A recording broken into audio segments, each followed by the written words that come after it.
বলে কোথায় চলো, সবাই গিয়েছে। রামচন্দ্র গিয়ে দেখে সে কোনো রাক্ষস নয়, সে হলো ভক্ত হনুমান। রামচন্দ্র বলছে, হনুমান তোমার এই বিরাট আকার ত্যাগ করে তোমার নিজের স্বরূপে ফিরে আসো। হনুমান নিজের স্বরূপে ফিরে আসলেন। রামচন্দ্র জিজ্ঞেস করলেন, বাবা তুমি এমন করে সারা গায়ে সিঁদুর মাখলে কেন? হনুমান বলছে, প্রভু একটু আগে আমি মা সীতার কাছে গিয়েছিলাম, গিয়ে দেখি মা সীতা তার ললাটে এতটুকু সিঁদুর পড়েছে। আমি জিজ্ঞেস করলাম সিঁদুর পড়লে কি হয়? মা সীতা বলছে, সিঁদুর পড়লে তোমার প্রভু স্বামীর মঙ্গল হয়। তো আমি মনে মনে ভাবলাম এইটুকু সিঁদুর পড়লে আপনার এত মঙ্গল, তাই আমি একেবারে বিশাল আকার ধারণ করে সব গায়ে সিঁদুর মেখে নিয়েছি, যেন আপনার সব সময় মঙ্গল হতেই থাকে, হতেই থাকে।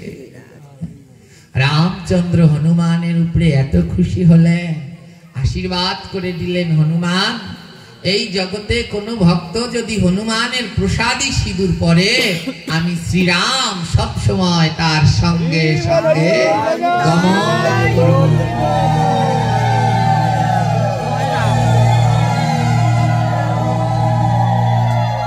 তাই দেখবেন যারা হনুমানের পুজো করে তাদের তিলক, তারা তিলক করে সিঁদুর দিয়ে। কিছুদিন আগে একজন শুদ্ধ মহাত্মা, শুদ্ধ মহাত্মা তার লীলা প্রকট করলেন, সিয়ারাম বাবা। তার দেখবেন সবসময় ওই যে সিঁদুর পড়তেন, তাদের তিলকই হলো সিঁদুর তারা।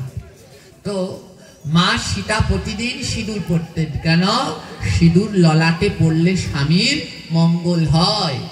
স্বামীর যদি দুর্ভাগ্য হয়, সতী নারীর সিঁদুরের গুণে স্বামীর দুর্ভাগ্য দূর হয়ে সৌভাগ্য হয়। তার জন্য মায়েদের এই ললাটে কপালে সিঁদুর পড়তে হয়। কিন্তু দুঃখ কি জানেন আপনারা? আজ এখানে যারা পাঠ শুনতে এসেছেন অল্প কয়জন, কিন্তু তার ভিতরে 100 জন হলে 80 জনার কপালেই সিঁদুর নেই, টিপ পরে বসে আছে। টিপ পরে বসে আছেন। এ মহা পাপ, এ মহা অপরাধ। এই টিপের জন্যে আপনার স্বামীর কপাল যেইটুকু খুলতো সেইটুকু আজ পুড়ে গেল।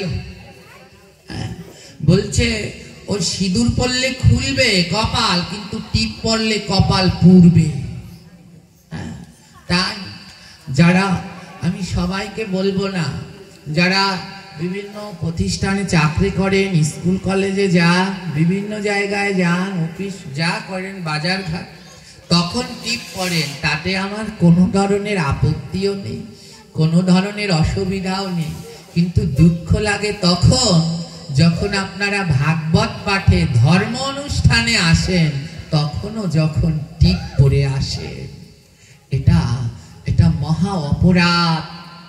এর জন্য এই শ্লোকে বলছে সব হারজা পতি ঘাতিনি, যে যারা স্ত্রী তারা নিজের স্বামীকে নিজেরাই হত্যা করছে, ঘাতিনি।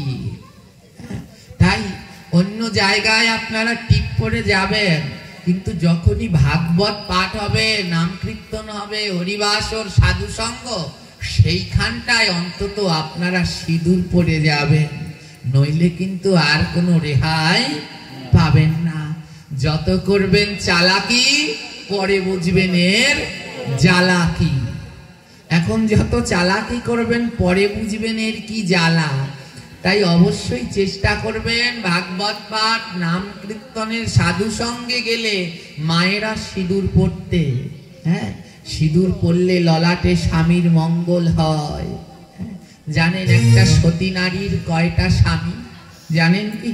একটা সতী নারীর একটা সতী নারীর 2টো পতি।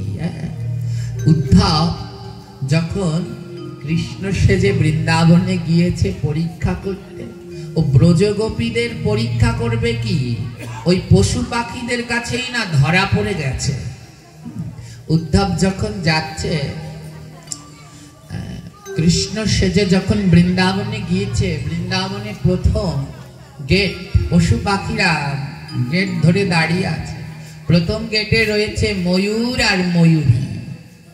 ময়ূর আর ময়ূরী কৃষ্ণ সেজে কৃষ্ণের জন্য অপেক্ষা করছে। উদ্ধব কি করলেন? কৃষ্ণ সেজে চলে আসে।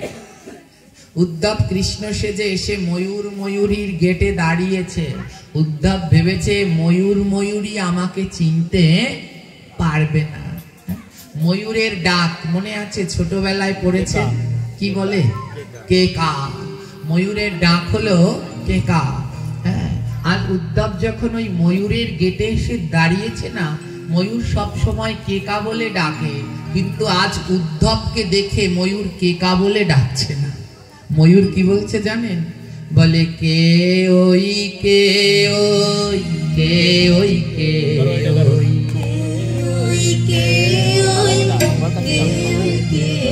বলে কে ওই কে ওই কে ওই কে ওই ওই কেকা ডাকছে রে, বলে কে ওই কে ওই কেকা ডাকছে। উদ্ধব বলে চিনতে পারছো না? ও ময়ূর, আমি তো সেই কৃষ্ণ। ময়ূর ডাকে কেকা বলে, কিন্তু উদ্ধব তো সেজে এসেছে। ময়ূর বলছে ওরে মূর্খ, কৃষ্ণ সাজলেই কি কৃষ্ণ হওয়া যায়? উদ্ধব ভয়ে পালাচ্ছে। সর্বনাশ, এই ব্রজে এত জ্ঞানী যে সাধারণ ময়ূর তারাও আমায় চিনে ফেললো, তাহলে ব্রজগোপীর কাছে গিয়ে আমার কি অবস্থা হবে? যেই আরেকটু সামনে গিয়েছে, আরেকটু সামনে রয়েছে কোকিল আর কোকিলা। কোকিলের ডাক কি মায়েরা? কুহু। হ্যাঁ, উদ্ধব ভেবেছে ছোট্ট কোকিল পাখি আমায় চিনতে পারবে না। এবার কোকিলের কাছে গিয়ে উদ্ধব বাঁশি টাশি নিয়ে দাঁড়িয়েছে। কোকিল ভাববে যে আমি কৃষ্ণ, কিন্তু কোকিল ডাকে কুহু বলে। আজ কোকিলও তার বোল পাল্টে দিয়ে বলছে কি জানো? শুহু শুহু শুহু শুহু। উদ্ধবকে বলছে উদ্ধব সুহাও সুহাও সুহাও সুহাও। হ্যাঁ, সুহাও সুহাও সুহাও সুহাও।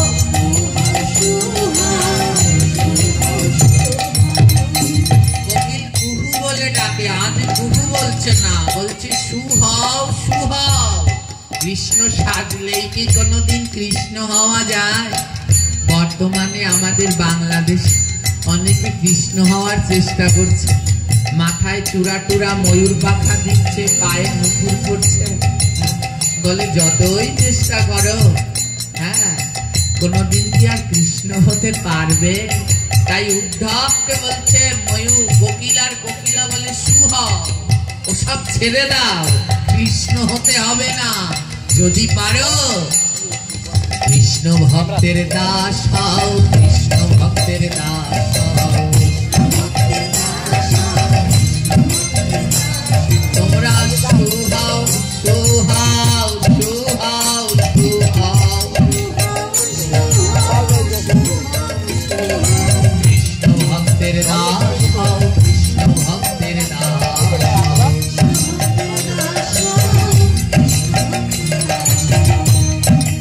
উদ্ধব ভয় পেয়ে গেলেন। সর্বনাশ, সর্বনাশ, কি একটা কোকিল পাখি, সেও এত জ্ঞানী। চিন্তা করুন ব্রজবাসীরা কেমন জ্ঞানী। তাই বলছে বৃন্দাবনের যদি একটা কীট পতঙ্গ হওয়া যায়, তাও মানব জীবন ধন্য। উদ্ধব না ভয়ে জঙ্গলের ভিতরে লুকিয়ে রয়েছে, বলে আর কোনো পশু পাখির কাছেই যাব না। একজনে বলে কে ওই কে ওই, ডাকে কেকা বলে, বলে কে ওই কে ওই, ও তো কৃষ্ণ। আরেকজনে কুহু কুহু বলে, সে কুহু বাদ দিয়ে বলে সুহু সুহু। তো উদ্ধব কি করেছে? জঙ্গলের ভিতরে লুকিয়ে পড়েছে। আর সেই জঙ্গলে একটা গাছের উপরে এক কপোত আর কপোতি বাসা বেঁধেছে। কপোত মানে বোঝে? কবুতর। কপোত মানে পায়রা, আর কপোতি মানে পায়রা। এক কপোত আর কপোতি বাসা বেঁধেছে। ওই কপোতটা মানে পায়রাটা পায়রিটাকে ছেড়ে চলে গেছে। তো পায়রিটা গাছের ডালে বসে বসে কৃষ্ণ নাম জপ করছে। বৃন্দাবনের কবুতর সেও কৃষ্ণ নাম জপ করে। বুঝতে পেরেছেন তাদের মধ্যে আর আমাদের মধ্যে পার্থক্য কি? আর আমরা মানুষ হয়েও মুখে কৃষ্ণ কৃষ্ণ বলতে যাই না। পায়রাটা ছেড়ে চলে গেছে পায়রিকে, আর ওই কপতিটা বসে বসে কৃষ্ণ নাম করছে। উদ্ধব গাছের তলায় বসে বসে কবুতরের মুখে, কপতির মুখে কৃষ্ণ নাম শুনছে। কৃষ্ণ কৃষ্ণ কৃষ্ণ কৃষ্ণ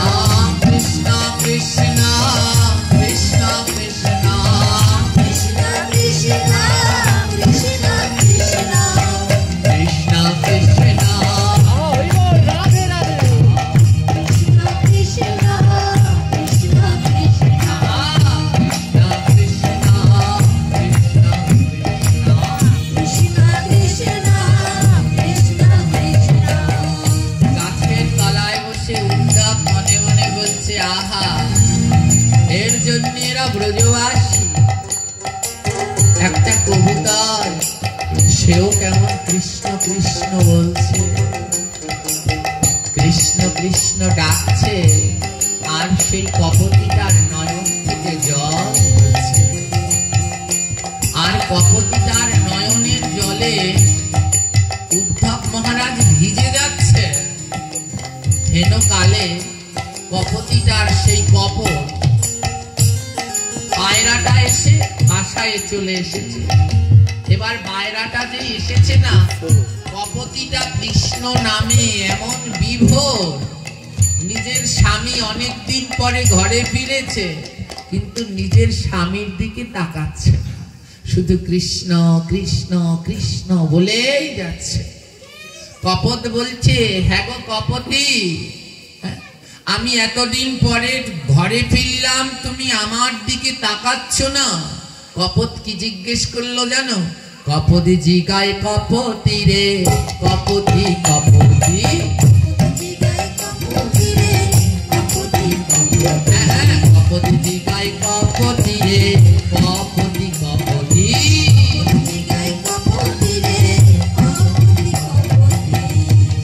এগুলো গোবিন্দ দাসের ব্রজবুলি ভাষার পদাবলী কীর্তনের অংশ।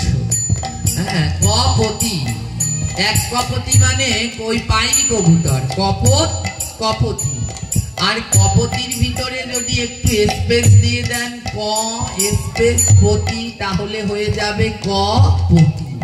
কি হলো? কপত জিগায় কপতি রে, কপতি কপতি। মানে কপত পায়রাটা জিজ্ঞেস করছে, হ্যাঁ রে কপতি, তোর কপতি মানে কয়জন স্বামী? হ্যাঁ, কপত জিগায় কপতি রে, কপতি কপতি। হ্যাঁ রে কপতি, তোর কয়টা স্বামী? আমি তোর স্বামী, আমি ঘরে আসলাম, আমার নাম না করে তুই কৃষ্ণ কৃষ্ণ বলছি? তোর কয়টা স্বামী? কপতটা জিজ্ঞেস করছে। আর কপতি কি বলছে জানেন? কপতি বলছে, সতী নারীর দুই পতি, সতী নারীর দুই পতি, আমি নিষ্পতি আর জগৎপতি, সতী নারীর দুই পতি, নিষ্পতি আর জগৎপতি, সতী নারীর দুই পতি।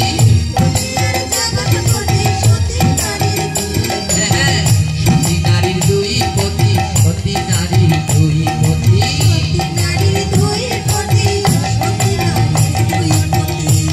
কপতি বলছে কপতকে, শোনো কপত, এই জগতে যারা সতী নারী তাদের দুটো পতি। কয়টা পতি?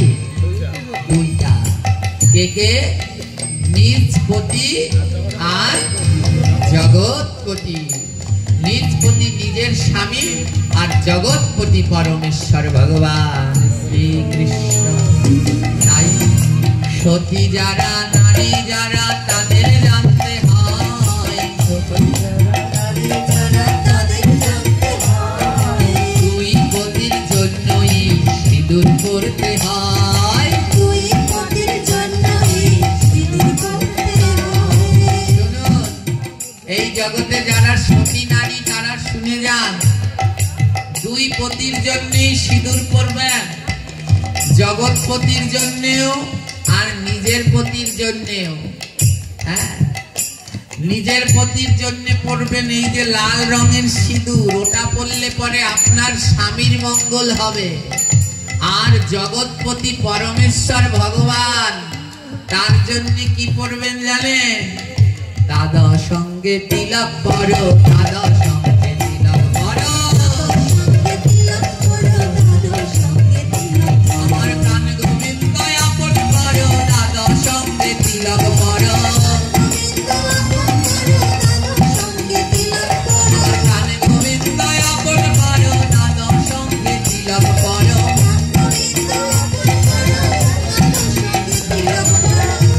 শোনো, ওই সিঁদুর পরলে পরে আপনার স্বামীর মঙ্গল হবে, আর তিলক ধারণ করলে আমার গোবিন্দের মঙ্গল হবে। তাই যারা সতী নারী, একটু যারা সতী নারী তারা স্বামীর জন্য পরবেন সিঁদুর, আর ভগবানের জন্য প্রতিদিন পরবেন তিলক। আমাদের ধর্মে অধঃপতনের একটা কারণ কি জানেন? ইসলাম ধর্মের ভাইরা যখন নামাজ পড়তে যায়, মসজিদে নামাজ পড়তে গেলে তাদের টুপি লাগে, টুপি ছাড়া নামাজ। কেউ যদি নামাজ পড়তে যায়, মসজিদের গেটের সামনে দেখবেন কি একজন ঢাল নিয়ে দাঁড়িয়ে নাই, আসো টুপি নাও নামাজ পড়তে যাও, থাকে দাঁড়িয়ে থাকে। বুদ্ধ ধর্মে প্রার্থনা করতে গেলে বুদ্ধের কাছে ফুল নিয়ে যেতে হয়। আমি তো বেশিরভাগ দক্ষিণ অঞ্চলে পাঠ করি, ওই কুয়াকাটার ওদিকে অনেক বুদ্ধ আছে, তো ওদের প্রার্থনা করতে গেলে না ওই ফুল নিয়ে যেতে হয়। ও প্যাগোডার সামনে কেউ ফুল নিয়ে দাঁড়িয়ে থাকে না, আসো ফুল নাও প্রার্থনা করতে যাও। খ্রিস্টান ধর্মে প্রার্থনা করতে গেলে পরে একটা চিহ্ন আছে, গলায় পড়তে হয়, প্লাস ক্রুশ চিহ্ন, ওটা গলায় না থাকলে ওদের চার্চে যেতে দেয়। তো কেউ একজন থাল নিয়ে দাঁড়িয়ে থাকে না, আসো ক্রুশ পড়ো তারপরে প্রার্থনা করতে যাও। কিন্তু একমাত্র সনাতন ধর্মে ভাগবত পাঠ, নাম কীর্তন, হরিবাসর হলে কয়েকজনকে থালা নিয়ে নিয়ে ঘুরতে হয়, আসো তিলক পড়ো, তিলক পড়ো। এটা বড় দুঃখের। আর চার ধর্মে হয় না, তিলক ছাড়া ভাগবত শোনা যায় না। তিলক ছাড়া যদি ভাগবত শোনেন ওতে কোনো কাজ হবে না, বড় দুঃখের এটা। আর কয় ধর্মে দেখুন লাগে না, তারা তারাটা নিয়ে যায়, কিন্তু আমরা ভাগবতে আসলে একটু তিলক পরে এখনো আসতে পারি না। তাই আপনাদের কাছে করজোড়ে একটা অনুরোধ রইল, আপনাদের বাজারে আমি তিলক পরে যেতে বলবো না, দোকানপাট, ব্যবসা বাণিজ্য, চাকরি প্রতিষ্ঠানে আমার কোনো জোড়াজোড়ি নেই, কিন্তু যখন ভাগবতে আসবেন, হরিবাসরে আসবেন, সাধু সঙ্গে আসবেন, তখন একটু তিলকটা পরে আসবেন। ওটা বড় দরকার। হ্যাঁ, ওটা খুব দরকার। আজ তিলক পড়লে হয় প্রাণ গোবিন্দ, সেই গোবিন্দের জগৎ স্বামীর মঙ্গল, আর সিঁদুর পড়লে হয় নিজের স্বামীর মঙ্গল। তাই সবার উচিত গোবিন্দের কৃপা পাওয়ার জন্যে প্রতিদিন তিলক ধারণ করা। আমার মায়েদের কয়টি জায়গায় তিলক পড়তে হয়? তো প্রথম হলো কোথায়? সিটিতে। প্রথম সিটিতে, তারপরে ললাটে। তো ললাটে টিপ পরা উচিত? জোরে বলো মায়েরা, একটু জোরে বলো, মুখ খুলে বলো, উচিত? এই ভাগবত পাঠে আসলে কোনো সময় আর টিপ পড়বে না, তাহলে যেটুকু স্বামীর ভাগ্য ভালো ছিল সেইটুকু এখানে এসে শেষ হয়ে গেল। এই যে ভগবানের মন্দির, জানো এ সিঁদুর কি দিয়ে সৃষ্টি হয়েছে জানো? ভগবান শ্রীকৃষ্ণের এক ফোঁটা রক্ত দিয়ে এই সিঁদুরের সৃষ্টি হয়েছিল। হ্যাঁ, এই সিঁদুর সবার প্রথমে পড়েছিল শ্রীমতী রাধারানী। রাধারানীর সন্ধ্যা আরতি জানো? রাধারানীর সন্ধ্যা আরতি আছে, যেমন গৌরের সন্ধ্যা আরতি, রাধারানীর সন্ধ্যা আরতি আছে। জয় জয় রাধে জিক শরণ তুহারি,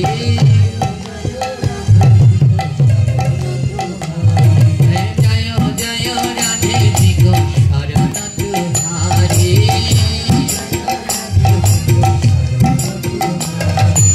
ওই ছনয়া আরতি যাও বলিহারি,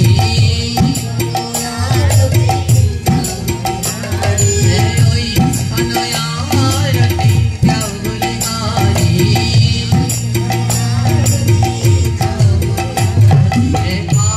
পটা হরে নীল সারি,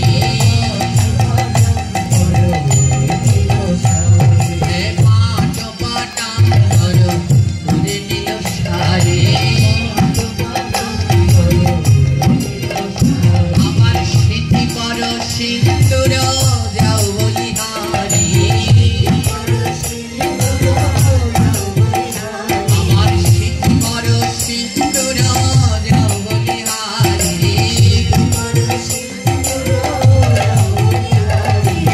এই রাধারানীর সন্ধ্যা আরতিতে বলা আছে সিঁথি পর সিন্দুর যাও বলি। রাধারানী সিঁথি জুড়ে সিঁদুর পরে। আবার অনেকে বলে কি রাধারানী সিঁদুর পরে না, হ্যাঁ, কিন্তু তার আরতির ভিতরেই উল্লেখ আছে রাধারানী সিঁদুর পরে। তাই দুই জায়গায় আর টিপ পড়বেন মায়েরা বলেন, এই ভাগবত পাঠের নাম কীর্তনের টিপ পড়ে আসবেন, জোরে বলেন। আজ একটু কথা দিয়ে যান, হাত তুলে কথা দিয়ে যান, বাবা আর ভাগবত পাঠের নাম কীর্তনে গেলে টিপ পড়ে যাব না। তাহলে এই ভাগবত পাঠ সার্থক, নইলে আর পাঠ করে কোনো লাভ নাই। অন্য জায়গায় নয়, ভাগবত কীর্তন হরিবাসরের টিপ পড়ে যাবেন না। দুটো হাত তুলুন একটু, তাহলে আর প্রভুর নামে আপনাদের কাছে একটা ধ্বনি দিয়ে দেখো এখনো টিপ পড়ার কি সব, তাও হাত তুলছেন। লম্বা করে হাত তুলো, দেখতে হবে না। জয় জয় শ্রী নিতাই গৌর।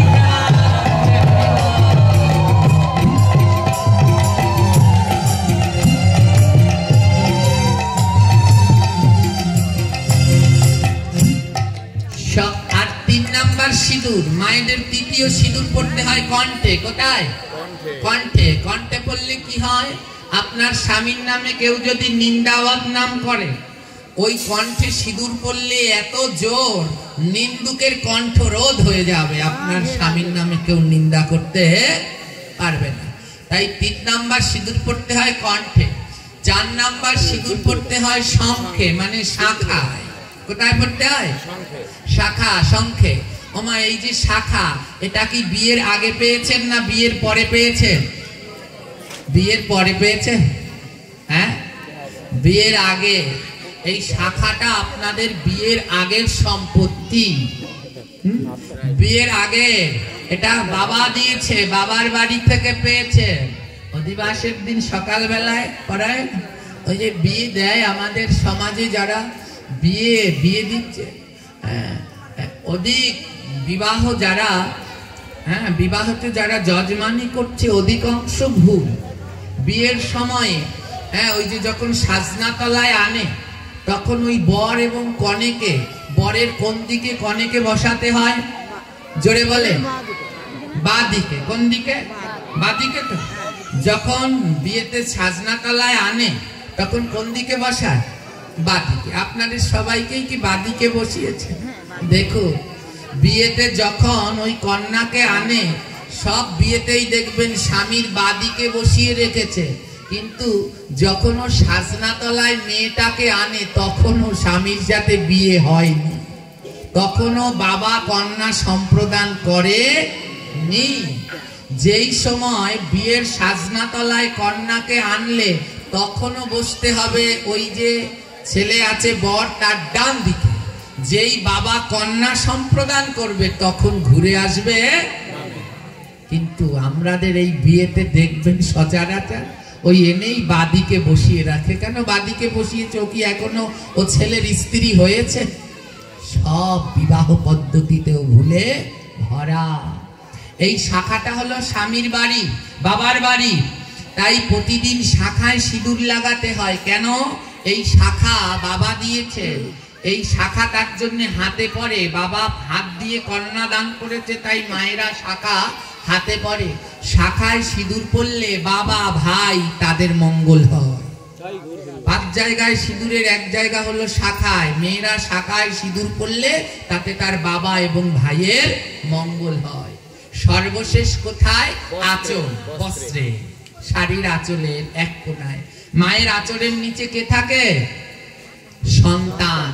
তাই বস্ত্রে সিঁদুর পড়লে সন্তানের মঙ্গল হয়। তাই এই 5 জায়গায় সিঁদুর ধারণ করতে হয়। যারা এখনো করেন না করবেন, নইলে অপরাধী থেকে যাবেন এই 5 জনার কাছে। এবার এতক্ষণ তো বললাম স্ত্রী জাতির লক্ষণ, এখন একটু সহধর্মিনীর লক্ষণ বলি। বলছে সহধর্মিনী কারা? এই শ্লোকেই বলছে, গোপে দাস্যা আচারতে শিষ্যা ভোজনে জননী সমম বিপদেশ্চ সুমন্ত্রাণি সভর্যাপতি দুর্লভা। বলে যারা স্বামীর সহধর্মিনী তারা হলো কোপে দাস্যা। যদি রাগ হয় তখন তারা দাস দাসীদের মতো হয়ে যায়। আর স্ত্রী হলো কোপে ব্যাঘ্র, স্ত্রী রাগ হলে বাঘ হবে। আর সহধর্মিনী রাগ হলে, যেমন মালিক রাগ হলে সহধর্মিনী দাস দাসী হয়ে যায়, বলে সহধর্মিনী রাগ হলে দাস্যা, দাসীর মতো হয়ে যাবে। আচারতে শিষ্যা, সহধর্মিনী স্বামীর সাথে আচরণ করবে শিষ্যের মতো, আর স্ত্রী আচরণ করে সাপের মতো। দুটোর মধ্যে পার্থক্য দেখুন। আর ভোজনে জননীর সম, যিনি সহধর্মিনী তিনি ভোজন করে জননীর মতো, মায়ের মতো। মা যেমন সন্তানকে রেখে খায় না, যারা সহধর্মিনী তারাও কোনোদিন স্বামীকে রেখে আগে খাবে। আছে এখন তো স্বামী বাড়িতে আসার আগে সব পেট ভরে খেয়ে নেয়, কিন্তু আগে এমন একটা দিন ছিল মায়েরা বসে থাকতো, যতক্ষণ স্বামী না আসতো ততক্ষণ তারা খেত না। হ্যাঁ, এর জন্য বলছে স্ত্রী হও না, সহধর্মিনী হও। হ্যাঁ, আর কি? বিপদেশ্চ সুমন্ত্রাণি, স্বামীর বিপদ হলে যারা সহধর্মিনী তারা, স্ত্রী দেয় কুমন্ত্রণা আর সহধর্মিনী দেয় সুমন্ত্রণা। আর কি বলছে? সভর্যাপতি দুর্লভা, যারা সহধর্মিনী তারা তার স্বামীর আয়ু বাড়াতে সহায়তা করে। তাই যারা সহধর্মিনী তারা এই 5 জায়গায় সঠিক নিয়মে সিঁদুর পরে, যেন তাদের স্বামীর আয়ু আরো দীর্ঘ হয়। তাই তুলসীদাস বলছে, হে মায়েরা, হে নারী জাতিরা, তোমরা যেন স্বামীর স্ত্রী হইও না, তোমরা স্বামীর সহধর্মিনী হও।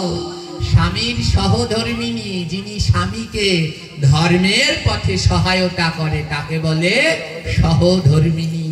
তাই বলছে সহধর্মিনী হয়ে স্বামী স্ত্রী 2 জনে মিলে আমার গোবিন্দের নামে কৃষ্ণের সংসার।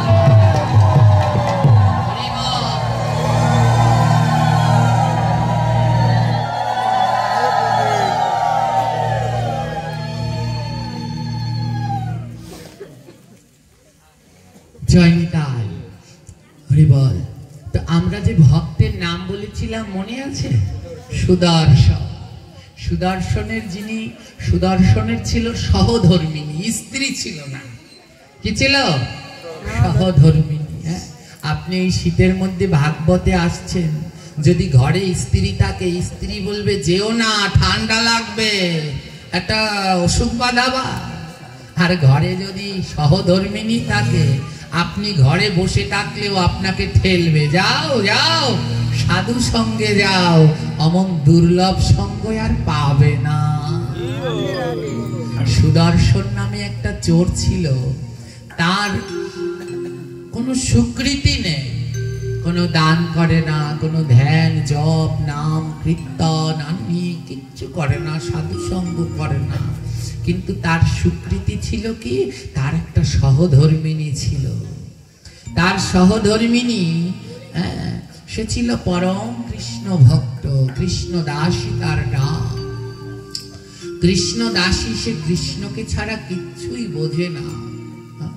আজ কি হলো, ওই গ্রামে এক ভাগবত পাঠক আসলো, এত সুন্দর মধুর তার আলোচনা, অমৃতময়। ওই গ্রামে এক ভাগবত পাঠক আসলো, যার আলোচনা শুনলে হৃদয়ের এমন কোনো কোণা নেই যেখানে অপরিপূর্ণ থাকবে, সমস্ত কোণা ভক্তিতে পরিপূর্ণ হয়ে যায়, এমন একজন ভাগবত বক্তা আসলেন। যেমন কিছুদিন আগে আপনাদের এখানে আসলেন ভক্তি কিঙ্কর দামোদর দাস, যার হরিকথা শ্রবণ করলে পরে অভক্ত সব গলে যায়। তেমনই হলো। তো ওই গ্রামে না 7 দিন ধরে ভাগবত পাঠের আয়োজন হলো। কদিন ধরে? 7 দিন। 7 দিন। ভাগবতের মূলত নিয়ম হলো 7 দিন, নিচে হলে হতে হয় 7 দিন, তারপরে বেশি যত হয় নিচে 7। তো এই গ্রামে 7 দিন ধরে ভাগবত পাঠের আয়োজন হলো। তো প্রথম দিন ভাগবত পাঠক এত সুন্দর, তার আলোচনা এত মধুর, কিন্তু কি হবে, ওই গ্রামে কোনো ভক্ত নেই, যেমন অভাব নেই, মানুষের অভাব নেই, কিন্তু কোনো ভক্ত নেই। তো এবারে ও পাঠক এসে, আজকের আমার মতো অবস্থা, আমিও এসে যেমন দেখি 3 জন বসে আছে, ওই আমি যে আলোচনা করছি সেই পাঠক এসে দেখে 2-3 জন বসে আছে। পাঠক বলে, সর্বনাশ, এত কম ভক্ত, তাহলে কি করে হবে? তো পাঠক বলছে কি জানেন, পাঠক বলছে, এই যে আজকে যারা ভক্তরা পাঠ শুনতে আসলেন, আপনাদের উদ্দেশ্যে একটা কথা বলি। বলে, কি বলুন বাবা? বলে, শোনো, যদি যাবে বৃন্দাবন সঙ্গে নিও 2-1 জন, যদি যাবে বৃন্দাবন সঙ্গে নিও 2-1 জন,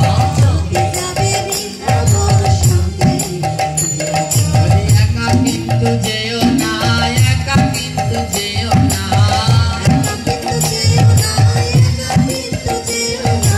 একা কিন্তু যেও না, একা কিন্তু যেও না,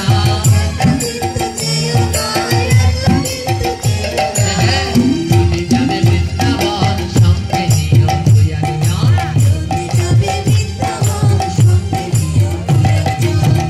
বলছে, পাঠক বলছে, হে ভক্তরা, যদি যাবে বৃন্দাবন সঙ্গে নিও। একা একা কোনোদিন বৃন্দাবনে যেতে নেই, একা বৃন্দাবনে গেলে কোনোদিন কৃষ্ণ পাওয়া, তাই 2-1 জনকে নিয়ে যেতে হয়।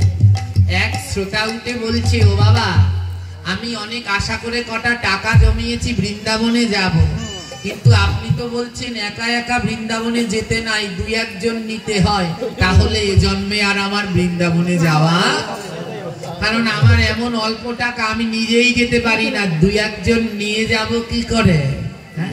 পাঠক বলছে, ও মা, ওই বৃন্দাবন নয়। বলে, কোন বৃন্দাবন? বলে, যেথায় নাম কীর্তন সেই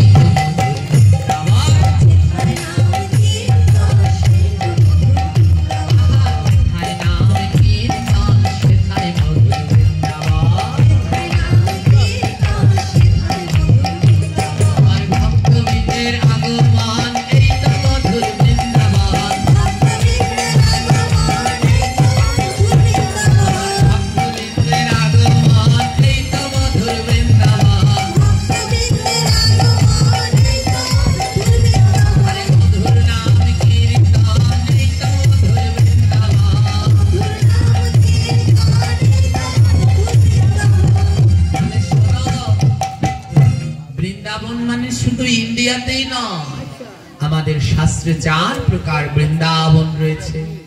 গোলক বৃন্দাবন, নিত্য বৃন্দাবন, গুপ্ত বৃন্দাবন আর নব বৃন্দাবন। 4 প্রকারের বৃন্দাবন। তার ভিতরে 4 নম্বর বৃন্দাবনটার নাম হলো নব বৃন্দাবন। কি বৃন্দাবন? নব শব্দের অর্থ নতুন। বলে নতুন হয়, আবার আশা মিটতে না মিটতেই এই বৃন্দাবন কেমন যেন চলে যায়। জানেন সেই বৃন্দাবনটা কোথায়? এই যে আপনারা এখানে বসেছেন, এটার নাম হলো নব।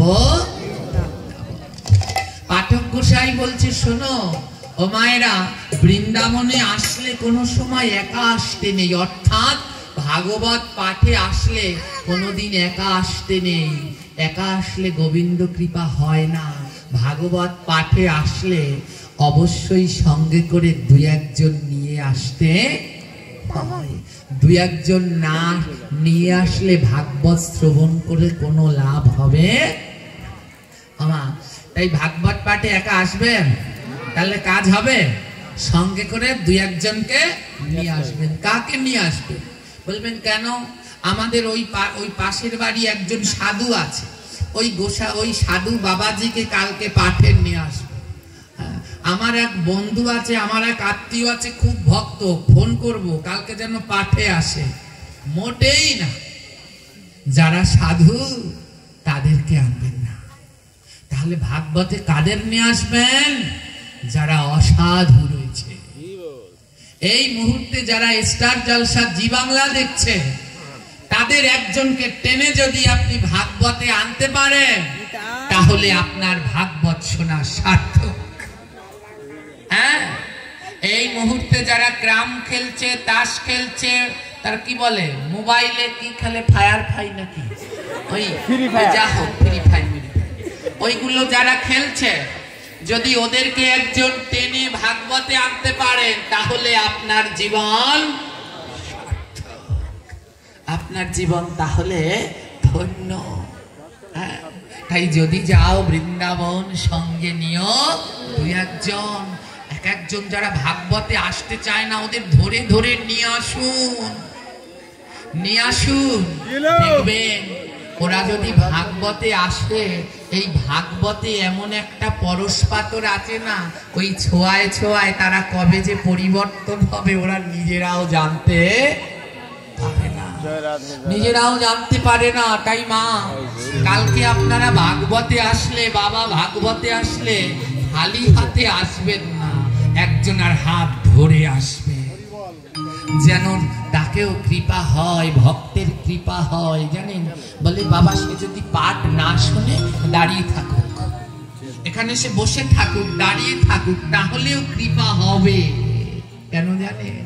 আজ এখানে আপনারা ভক্তরা এসেছেন না, বলে এখানে কাউকে দাঁড় করিয়ে রাখবেন, বসিয়ে রাখবেন, তাহলেও কৃপা হবে। বলে কিভাবে? মহাজনগণ বলেছেন, ভক্তের বাতাস যদি লাগে কারো গায়, শত জন্মের পাপটা দূর হয়ে যায়। বলে ভক্তের বাতাস যদি গায়ে লাগে, 100 জন্মের পাপ দূর হয়ে যায়। তাই এই জায়গা যদি মহাপাপীও আসে, এসে যদি বসে থাকে বা দাঁড়িয়ে থাকে, আপনাদের মতো শুদ্ধ ভক্তের বাতাসে তার 100 জন্মের পাপ।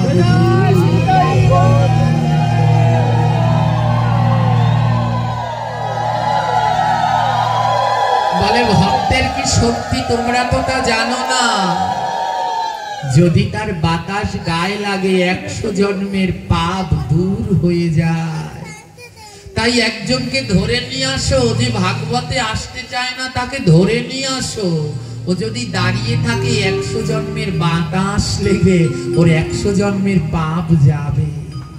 আর যদি সে বসে পড়ে, ভাগবতের নিয়ম হলো বসে শোনা, বসে। বলে বসলে কি হবে? একটু ছোঁয়া লাগবে, পাশের ভক্তের একটু ছোঁয়া লাগবে। বলে ছোঁয়া লাগলে কি হয় জানো? ভক্তের ছোঁয়া লাগে কারো গায়, তার হৃদয়ে নিত্য করে আমার গোরারা।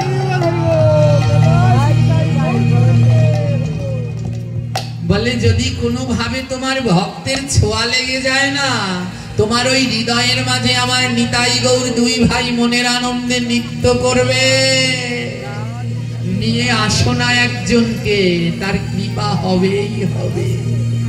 বলে ও বাতাস লাগলে যায় 100 জন্মের পাপ, দর্শন করলে হয় পবিত্র, দর্শনে পবিত্র করো এই তোমার গুণ। ভক্তকে দর্শন করলে দেহ পবিত্র হয়, বাতাস লাগলে 100 জন্মের পাপ যায়, ছোঁয়া লাগলে হৃদয়ের মাঝে কৃষ্ণ ভক্তির উদয় হয়। আর কি জানো, পরের লাইনে মহাজন বলছে, ভক্তের চরণের ধুলি যদি কেউ দেয় অঙ্গে, প্রাণ গোবিন্দ বলে আমি থাকি তার সঙ্গে।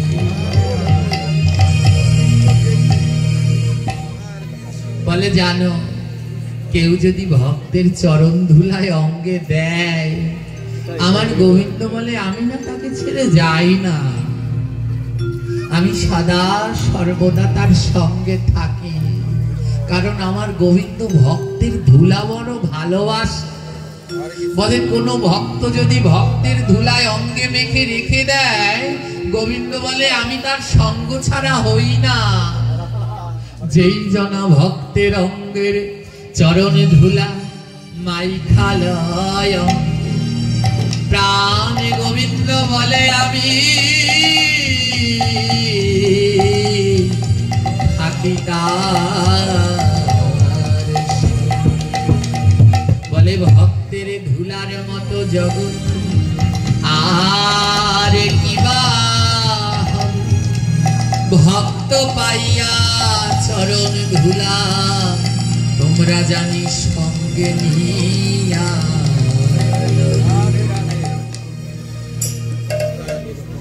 আজ ভাগবত পাঠক প্রথম দিন পাঠ করছে, অল্প কয়েকজন শ্রোতা, তার ভিতরে সেই চোরের বউ, নাম কি তার মনে আছে? বলুন নাম কি? আমি কিন্তু বললাম কি চোরের বউ, ঠিক বলেছি না ভুল বলেছি? জোরে বলুন। ভুল বলেছি, বউ তো নয়, সহধর্মিনী। ওটা কি হবে? সহধর্মিনী হবে। আজ সেই সহধর্মিনী কৃষ্ণদাসীও ভাগবত শুনতে বসেছে। ভাগবত পাঠক বলে কাল কিন্তু কেউ খালি হাতে এসো না, একজন আরেকজনের হাত ধরে ধরে আসবে। দ্বিতীয় দিন ভাগবত পাঠ, প্রথম দিন শেষ। এত মধুর পাঠ না, পরের দিন গ্রামে ছড়িয়ে গেল, আরে কি অমৃতময় পাঠ, কি অমৃতময় পাঠ। একজন আরেকজনকে ডাকছে, যাবি যাবি, আজ পাঠে যাবি যাবি। দ্বিতীয় দিন যেই পাঠ না, প্রথম দিন কেউ বসেই না, জায়গা খালি। আর দ্বিতীয় দিন একজন আরেকজনকে নিয়ে আসছে, এখন আর বসবারও কোনো জায়গা। ভাগবত পাঠক জিজ্ঞেস করছে, কি গো তোমরা কি কেউ কাউকে নিয়ে এসেছো? এক একজনে হাত তুলছে, বাবা আমি 2 জন এনেছি। আরেকজনে বলছে, বাবা আমি 5 জন এনেছি। আর একটু পর ওই যেই বলে আমি 10 জন এনেছি। বলে ধন্য ধন্য। এবার সবাই কিনা নিয়ে আসছে। এবার ভাগবত পাঠক দ্বিতীয় দিনও পাঠ করলেন, অমৃতময় অমৃতময় পাঠ। ভাগবত পাঠক দেখলেন শ্রোতায় পুরুষদের, বাবাদের থেকে মায়েদের সংখ্যা বেশি। সব জায়গায় ভাগবতে গেলে বাবাদের থেকে মায়েদের সংখ্যা বেশি হয়। ভাগবত পাঠক বলছে মায়েদেরকে একটু কাজে লাগাতে হবে। ভাগবত পাঠক বলছে, ও মায়েরা, এটা সত্যি ভাগবতে আছে। বলে, ও মায়েরা তোমরা কি জানো তোমার ভাগবত পাঠ সেই দিন পরিপূর্ণ হবে? পরিপূর্ণ, এখনো শ্রবণ করলে হবে। বলে পরিপূর্ণ হবে কোন দিন? বলে যেই দিন ওই স্বামী আর তার সহধর্মিনী 2 জন একসাথে ভাগবত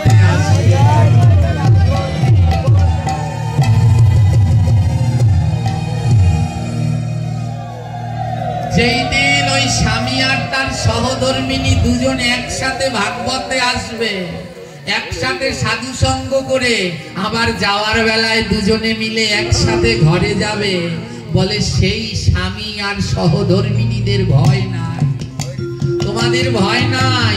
তোমাদের জন্ম হলো, তোমাদের জুটি হলো জন্মে জন্মে, তোমরা কৃষ্ণের সংসারী।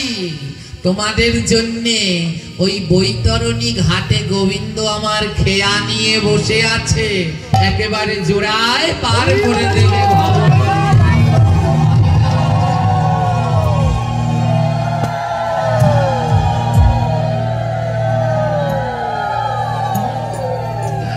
কৃষ্ণের সংসার করলে এমনই করতে হয়। আমরা কত জায়গায় ঘুরতে যাই, বাবারা মায়েদের নিয়ে ঘুরতে যায়, কিন্তু ভাগবত পাঠে সাধু সঙ্গে খুব কম যাওয়া হয়। হ্যাঁ, তো আমাদের এই বাবাজির কোনো ভয় নেই। হ্যাঁ, ইনি আর মাতাজি সব সময় যেখানেই যাই এমনই হওয়া উচিত। এদের যাওয়ার দিন কেউ ভয় নেই। আজ কি হলো জানেন, পাঠক বাবাজি বলছে ওই দিন 7 দিনের পাঠ হচ্ছে ওই ঘটনা, কিন্তু আজ ক নাম্বার দিন? জোরে বলো। দ্বিতীয় দিন। এখন কিন্তু আপনারা এখানে থাকবেন না, এখন আপনারা হলো ওই গ্রামে, ওই যে গ্রামে ভাগবত হচ্ছে ওই গ্রামে। আজ 2 নাম্বার দিন পাঠক বাবাজি বলছে, শোনো মায়েরা, কালকে কিন্তু তোমরা সবাই তোমাদের স্বামীদের নিয়ে আসবে, ও আসামি ধরে ধরে নিয়ে আসবে। হ্যাঁ, কোথায় না যাবে, ভক্তি পথে এসে না এসে কোথায় যাবে? আমাদের মায়েরা সত্যি অনেক বেশি ভক্ত হয়। কিন্তু তো পরের দিন কি হলো, গ্রামে গ্রামে ধুম লেগে গেছে। একজন মায়েরা ওই স্বামীদেরকে বলছে, শোনো আজ পাঠক গোসাই পাঠে বলছে স্বামীকে নিয়ে যেতে, আজ তোমার যাওয়াই লাগবে, যাওয়াই লাগবে। 3 নাম্বার দিন কি হলো, সব মায়েরা তৃতীয় দিন, ভাগবতের তৃতীয় দিন, প্রত্যেক মায়েরা তার স্বামীর হাত ধরে ধরে ভাগবতে আসছে। কি সুন্দর এক দৃশ্য, প্রত্যেক সহধর্মিনী তার স্বামীর সাথে ভাগবত শুনতে আসছে। হ্যাঁ, কি অপূর্ব। এমন যদি এইখানটাতে হতো, সমাজটা একেবারে সম্পূর্ণ পরিবর্তন হয়ে যেত। আজ সবাই এসেছে, কিন্তু ওই যে চোরের সহধর্মিনী কৃষ্ণদাসী, ওর মনের ভিতরে খুব কষ্ট। সবার স্বামী এসেছে, কিন্তু ওর স্বামী আসেনি। আর একটু পর পর সবাই গিয়ে জিজ্ঞেস করছে, কিরে কৃষ্ণা, তোর স্বামী আসেনি? কিরে কৃষ্ণা, তোর স্বামী আসেনি? তোর মনে খুব কষ্ট, কৃষ্ণার মনে খুব কষ্ট। কৃষ্ণা দেবী তৃতীয় দিন ভাগবত শুনে বাড়িতে গিয়ে রাগ হয়ে বসে আছে। তার স্বামী সুদর্শন রাত্রিবেলায় চুরি টুরি করে এসেছে। স্বামী এসে বলছে, ওগো ভাগ দাও। সহধর্মিনী বলছে, তুমি নিয়ে খেয়ে নাও, আমি আর দিতে পারবো না, আমি আর এ সংসারের কিচ্ছু করব না। বলে, ও কি কথা, তোমার কি কোনো কিছুর অভাব আছে? সুদর্শন চোরা তার স্ত্রী সহধর্মিনীকে বলছে, তোমার কি কোনো কিছুর অভাব আছে? কৃষ্ণা দেবী বলছে, শোনো স্বামী, আমার এ জগতে তুমি কোনো কিছুর, এই ধন সম্পদ বিষয় আশয় এর কোনো কিছুর তুমি অভাব রাখোনি, কিন্তু একটা জিনিসের তুমি আমায় অভাবে রেখেছ। সুদর্শন চোরা বলছে, বউ তুমি বলো কি লাগবে, এই মুহূর্তে আমি চুরি করে এনে দেব। তোমার কি চাই? তুমি কি চাই শুধু একবার মুখ ফুটে বলো, আমি এখনই এনে তোমার কাছে হাজির করব। কৃষ্ণা দেবী বলছে, স্বামী, আমি যা চাই তুমি আমার সামনে তা আনতে পারবে? সুদর্শন চোরা বলে, আমার উপরে বিশ্বাস করো, তুমি আমার কাছে জীবনে কিচ্ছু চাওনি। আজ প্রথমবার, সারা জীবন তুমি ওই কৃষ্ণ গোপাল ভাগবত সাধু সেবা নিয়েই রয়েছো, জীবনে আমার কাছে কিছু চাওনি। আমি এই এলাকার এত বড় চোর, আমার কোনো কিছুর অভাব নেই, নাম করা চোর আমি, কিন্তু আমার কাছে কিচ্ছু চাওনি। আজ যদি তুমি আমার কাছে কিছু চাও, যা চাইবে সঙ্গে সঙ্গে তোমায় দেবো, বলো কি চাও? কৃষ্ণা দেবী বলছে, স্বামী, আমি যা চাই তুমি দেবে তো? বলে, হ্যাঁ আমি দেব। বলে, তুমি তাহলে প্রতিজ্ঞা করো। সুদর্শন চোরা বলে, কার নামে প্রতিজ্ঞা করব? আমি তোমার ওই কৃষ্ণ কানাই টানাই অত বিশ্বাস করি না, ও কৃষ্ণ কানাই টানাই আমি অত বিশ্বাস করি না। কার নামে প্রতিজ্ঞা করব? কার নামে প্রতিজ্ঞা করব? বলে তুমি আমার নামেই প্রতিজ্ঞা করো না, আমি যা চাইবো তাই দেবে। সুদর্শন চোরা বলছে বেশ, তোমার নামে প্রতিজ্ঞা করলাম, আজ তুমি যা চাইবে তাই দেব। সহধর্মিনী তখন স্বামীর দুটি চরণ জড়িয়ে ধরে নয়নের জলে কেঁদে কেঁদে বলছে, স্বামী তোমার কাছে আমি জীবনে কিচ্ছু চাইনি, আজ কি চাই জানো? আজ তোমার কাছে আমি কি চাইবো? সুদর্শন চোরা বলছে বলো না কি চাই? সহধর্মিনী বলছে, ও স্বামী আমায় কৃষ্ণ ভক্তে সঙ্গ দাও না।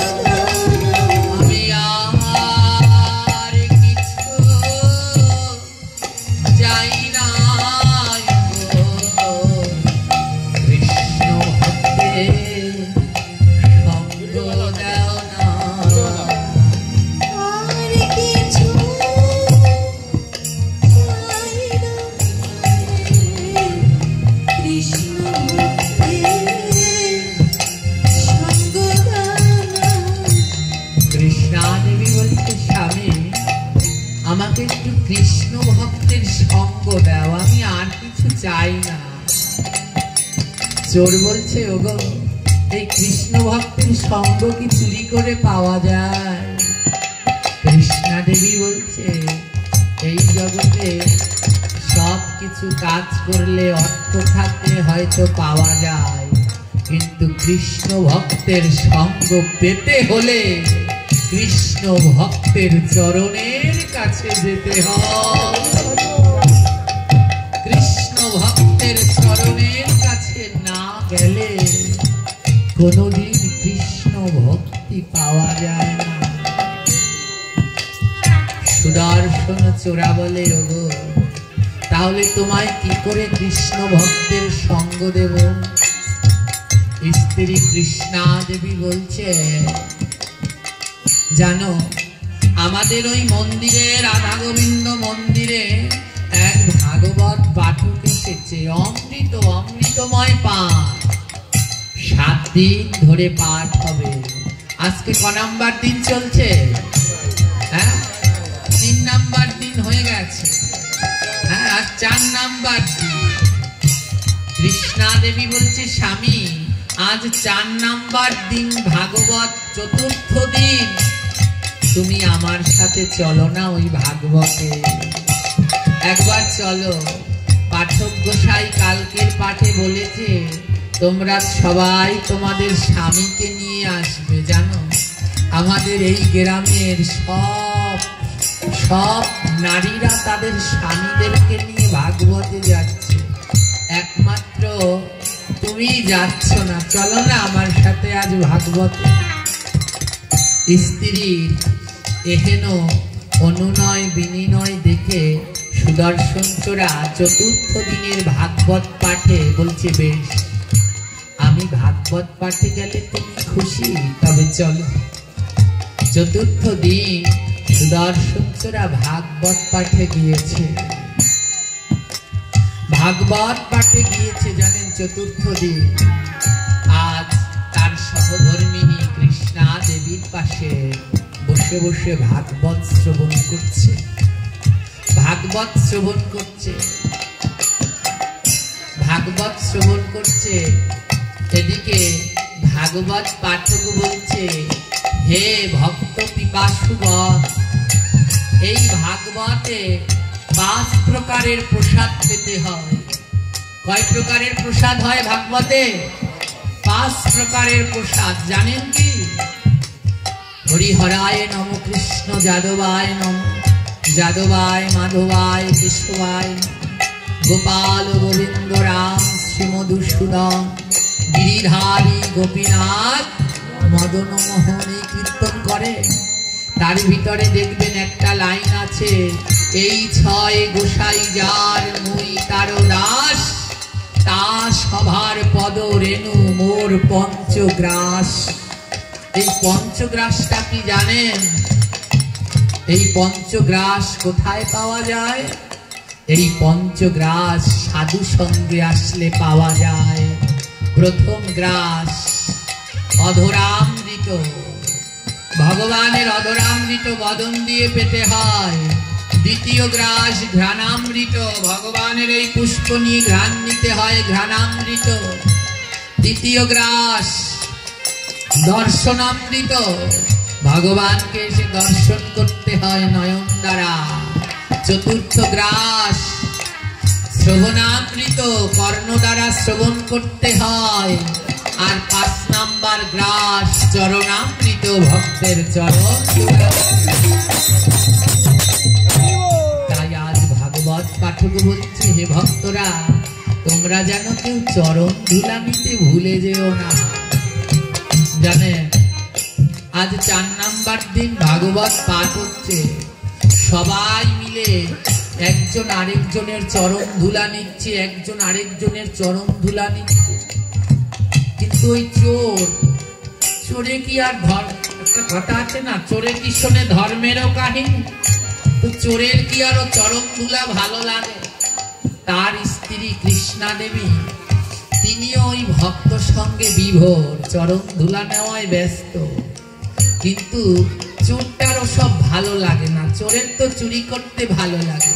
চোর কি করেছে? ওই ভাগ দিয়ে চলে গেছে। স্ত্রী সাধু সঙ্গ করছে, চোর ও পাশ দিয়ে চলে গেছে। চোর গিয়ে কি করলো? চোর চারদিকে খুঁজছে কি চুরি করা যায়, কি চুরি করা যায়। চোরটা দেখলো কি, প্রত্যেকটা মন্দিরে ঢোকার একটা দরজায় গেট থাকে না? এই যে আমরা জুতোগুলো কোথায় রেখে আসি? মন্দিরের বাইরে রেখে আসি, ওখানে কেউ আর থাকে? ভক্তরা তো মন্দিরে বসে হরিকথা শুনছে। চোর দেখে কি, মন্দিরের বাইরে হাজার হাজার জুতো। চোর বলছে, বা ভাগবত পাঠে এসে ভালোই হলো, কিছু তো একটা চুরি করি। এত জুতো, এক বস্তা জুতো নিয়ে যাই। ও বউ তো ভাগবত শুনে, আমি এক বস্তা জুতো চুরি করি। চোরে কি করেছে? কোথা থেকে জানি একটা বস্তা এনে ওই যে ভক্তরা ওখানে জুতোগুলো পাদুকাগুলো রেখেছে, চোরটা বস্তার ভিতরে সেই পাদুকাগুলো সব জুতোগুলো ভরেছে। এইদিকে ভক্তরা চরণ ধুলা নেয়ায় ব্যস্ত, আর অন্যদিকে বাইরে ওই চোরটা ভক্তদের সেই চরণের পাদুকা চুরি করায় ব্যস্ত। সমস্ত জুতোগুলো বস্তার মধ্যে ভরে এবার সেই বস্তাটা না মাথায় নিয়েছে। বস্তাটা কোথায় নিয়েছে? মন্দিরের ভিতরে ভক্তরা চরণ ধুলা নিচ্ছে, আর এইদিকে চোরটা মাথায় যেই বস্তাটা নিয়েছে না, বস্তাটা নিয়ে কিছু দূর আগিয়ে গিয়েছে। আর ওই জুতোর ভিতরে যদি ধুলো লেগে থাকে না, জোরে বলবে, ওই যে বস্তায় করে নিয়ে যাচ্ছে, আর ওই বস্তা থেকে ধুলোগুলো না চোরের মাথা, গা সর্বস্ব ধুলায় মাখামাখি হয়ে গেছে। চোরের ওই জুতোর ধুলোয় চোরের সমস্ত গা মেখে গেছে, কোনো জায়গা ফাঁক নেই। যখন অর্ধেকটা রাস্তা গিয়েছে না, চোর যে কোনোদিন কৃষ্ণ বলে না, অর্ধেকটা রাস্তায় যেই গিয়েছে, চোরটা আপনি আপনি কৃষ্ণ কৃষ্ণ কৃষ্ণ কৃষ্ণ বলে মুখ থেকে তার কৃষ্ণ নাম বন্ধ হচ্ছে না, কৃষ্ণ কৃষ্ণ বলেই চলেছে। এইদিকে মন্দিরের ভিতরে, গর্ভ মন্দিরে সবাই চরণ ধুলা মাখায় ব্যস্ত, কিন্তু সবাই কি আসল চরণ ধুলা পেল বলুন তো? বলে, ধুলা যদি ভক্তের মাখতেই চাও, কোনোদিন যদি ইচ্ছাই হয়, মনের মতো ভক্ত পেলে তার পাদুকাটা নিয়ে মেখে নিও। আজ কি হলো জানেন? ওই এইদিকে সব ভক্তরা চরণ ধুলা মাখছে না, আর আসল চরণ ধুলা এইখানের ভক্তরা পেল না, আসল চরণ ধুলাটা পেল ওই চোর। ওই চোরটা যখন বস্তার মধ্যে সমস্ত পাদুকাগুলো ভরে অর্ধেক রাস্তায় নিয়ে গেছে, আর ওই সমস্ত পাদুকার ধুলোয় সারাটা অঙ্গ মেখে গেছে, আপনি আপনি ওর মুখ থেকে কৃষ্ণ কৃষ্ণ ধ্বনি বেরোচ্ছে। কেন জানেন? নরোত্তম ঠাকুর মহাশয় বলেছেন, বৈষ্ণবেরও চরণ ধুলি তাহে মোর স্নান কেলি। বৈষ্ণবের চরণ ধুলা যেই দিন আমার স্নান করার জল হবে, সেই দিন তো আমার মানব জীবন ধন্য হবে। বৈষ্ণবের চরণ ধুলা যেদিন আমার স্নানের জল হবে, সেই দিন আমার জন্ম ধন্য। আজ কি হলো জানেন তো? ওই চোরটার জীবনটা ধন্য হয়ে গেল। কেন জানেন? তার সমস্ত অঙ্গে স্নান করলে যেমন সমস্ত জায়গায় জল লাগে, চোর আজ যেই ওই জুতোর বস্তাটা মাথায় নিয়েছে, সমস্ত গায়ে ভক্তের চরণ ধুলা পড়েছে। সমস্ত গায়ে ভক্তের চরণ ধুলা পড়েছে। চোরটা কি করেছে জানেন? চোরটা ওই যেই ভক্তের চরণ ধুলা লেগেছে না, শুদ্ধ ভক্তের কৃপা, ওই হাজার হাজার জুতোর ভিতরে কোনটা জানি শুদ্ধ ভক্তের ছিল। আর ওই শুদ্ধ ভক্তের কৃপা যেই না হয়েছে, চোরটা জুতোর বস্তাটা মাটিতে ফেলে অর্ধেক রাস্তায় জুতোর বস্তাটা জড়িয়ে ধরে কৃষ্ণ কৃষ্ণ বলে কাঁদছে। রাস্তা থেকে এক লোক পথচারী যাচ্ছে, দেখে চোর জুতো চুরি করে মধ্য রাস্তায় কৃষ্ণ কৃষ্ণ বলে কাঁদছে। পথচারী দৌড়ে গিয়ে বলছে, আরে তোমরা এখানে ভাগবত শুনছো? আর গিয়ে দেখো সুদর্শন চোরা জুতোগুলো সব চুরি করে মধ্য রাস্তায় কৃষ্ণ কৃষ্ণ বলে কাঁদছে। সবাই মিলে ছুটতে ছুটতে গেল। যিনি ভাগবত পাঠ করছেন ব্যাসাসনে, সেই বাবাজিও গেলেন। গিয়ে দেখে যেই চোর কোনোদিন কৃষ্ণ বলে না, যেই চোর কোনোদিন নয়ন জল নেই যার, আজ সেই চোরটা জুতোর বস্তাটা জড়িয়ে ধরে নয়ন জলে ভেসে কৃষ্ণ কৃষ্ণ বলছে।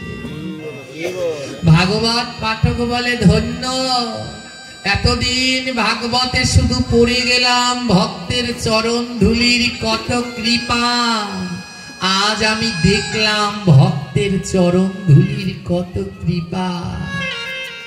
চোরটার সহধর্মিনী কৃষ্ণা দেবী বলছে, স্বামী তুমি একই করলে, ভক্তের জুতো চুরি করলে, দাও দাও জুতোগুলো ফিরিয়ে দাও।